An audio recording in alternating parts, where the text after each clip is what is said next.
সবসময় একটা কথা প্রচলিত আছে যে ডোনাল্ড ট্রাম্পকে বোঝা খুবই কঠিন। ঈশ্বরও বোধহয় বুঝতে পারেন না যে ডোনাল্ড ট্রাম্প কি বলেন, কি করেন, কি বলেন। অর্থাৎ মুখের সাথে মনের মিল নেই, মনের সাথে মুখের মিল নেই, এমন একটা আনপ্রেডিক্টেবল অবস্থা তৈরি করছে ইতিমধ্যে ডোনাল্ড ট্রাম্প। দেখলেন না যে ওই 2 সপ্তাহের সময় দিল ইরানকে, দিয়ে একদিন পরেই হামলা করে বসলো। তো এই হচ্ছে ডোনাল্ড ট্রাম্প। এখন এইবার যে ঝামেলাটা হয়েছে, রাশিয়ার সাবেক প্রেসিডেন্ট দিমিত্রি মেদভেদেভের উপর ক্ষেপে গিয়ে সে কি করছে, রাশিয়ার কাছাকাছি 2টি পারমাণবিক সাবমেরিন পাঠানোর নির্দেশ দিয়েছে ডোনাল্ড ট্রাম্প। তো স্বাভাবিকভাবে এটা তো উত্তেজনা মনে করা হয়। এই ধরনের কখন পাঠানো হয়? যখন একটা দেশের বিরুদ্ধে যুদ্ধ। তাহলে কি যুদ্ধ হবে? এমন কি বিষয়টা? রাশিয়ার বিরুদ্ধে আমেরিকা কি যুদ্ধ করতে যাচ্ছে? তো সেই কারণেই এই খবরটা কালকে আন্তর্জাতিক গণমাধ্যমে ব্যাপকভাবে প্রচারিত হয়েছে। যুক্তরাষ্ট্রের প্রেসিডেন্ট ডোনাল্ড ট্রাম্প 2টি পারমাণবিক সাবমেরিনকে অবস্থান বদলে রাশিয়ার কাছাকাছি মোতায়েন করার নির্দেশ দিয়েছেন। সাবেক রুশ প্রেসিডেন্ট দিমিত্রি মেদভেদেভের মন্তব্যে চটে গিয়ে এই নির্দেশ দেন। শুক্রবার নিজের সামাজিক যোগাযোগ মাধ্যম ট্রুথ সোশ্যাল পোস্টে ট্রাম্প জানান, এই সপ্তাহে সাবেক রুশ প্রেসিডেন্ট মেদভেদেভের খুবই উস্কানিমূলক মন্তব্যের পরিপ্রেক্ষিতে সাবমেরিন 2টির অবস্থান পরিবর্তন করা হচ্ছে।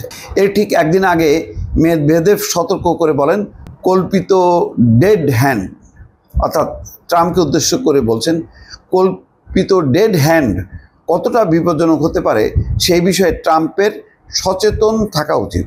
মূলত রাশিয়ার স্নায়ুযুদ্ধকালীন পারমাণবিক অস্ত্র ব্যবস্থার প্রতি ইঙ্গিত করে তিনি এই সতর্কবার্তা হতে পারেন। অর্থাৎ এই সমস্তগুলি যেগুলি মৃত যন্ত্রপাতি বা স্থাপনা, এইগুলি অনেক বেশি ভয়ঙ্কর হতে পারে, সেটা ট্রাম্পের সচেতন থাকা উচিত। এই ধরনের একটা উল্লেখ্য, ডেড হ্যান্ড এমন একটি স্বয়ংক্রিয় প্রতিশোধমূলক পারমাণবিক অস্ত্র ব্যবস্থা যা 80-এর দশকে সোভিয়েত ইউনিয়ন গড়ে তোলে।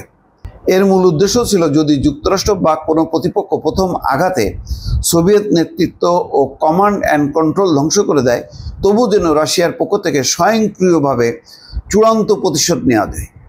তার মানে হচ্ছে বোঝা গেল যে এমন একটা তাদের অস্ত্র আর কি, পারমাণবিক অস্ত্র ব্যবস্থা, যেটা যদি আমেরিকা আক্রমণ করে সেটা দিয়ে যাতে প্রতিরোধ করা যায়, প্রতিশোধ নেওয়া যায়।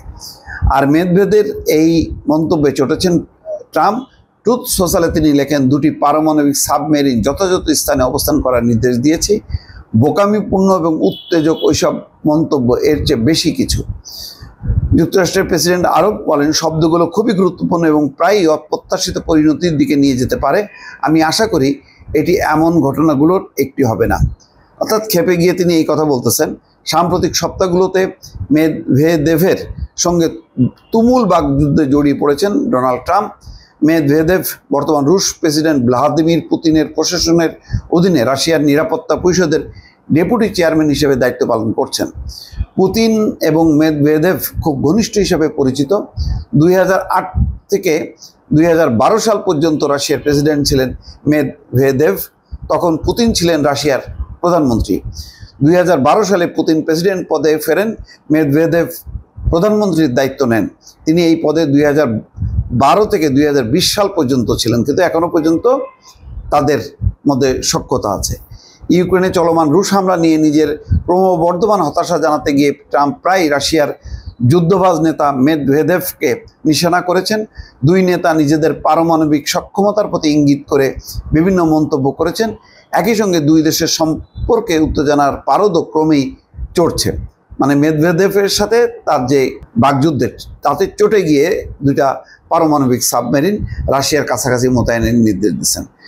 ওই যে কল্পিত ডেড হ্যান্ড কতটা বিপজ্জনক হতে পারে, অর্থাৎ ওই যন্ত্র কতটা বিপজ্জনক হতে পারে, এটা মনে রাখা উচিত। এক ধরনের থ্রেট, এই থ্রেটের জবাবেই ট্রাম্প ক্ষেপে গিয়ে 2টা পারমাণবিক সাবমেরিন রাশিয়ার কাছাকাছি মোতায়েন করছে। এটা নিশ্চয়ই আবার একটা নতুন উত্তেজনা। দেখা যাক কী হয় শেষ পর্যন্ত। ভালো থাকবেন। আল্লাহ হাফেজ।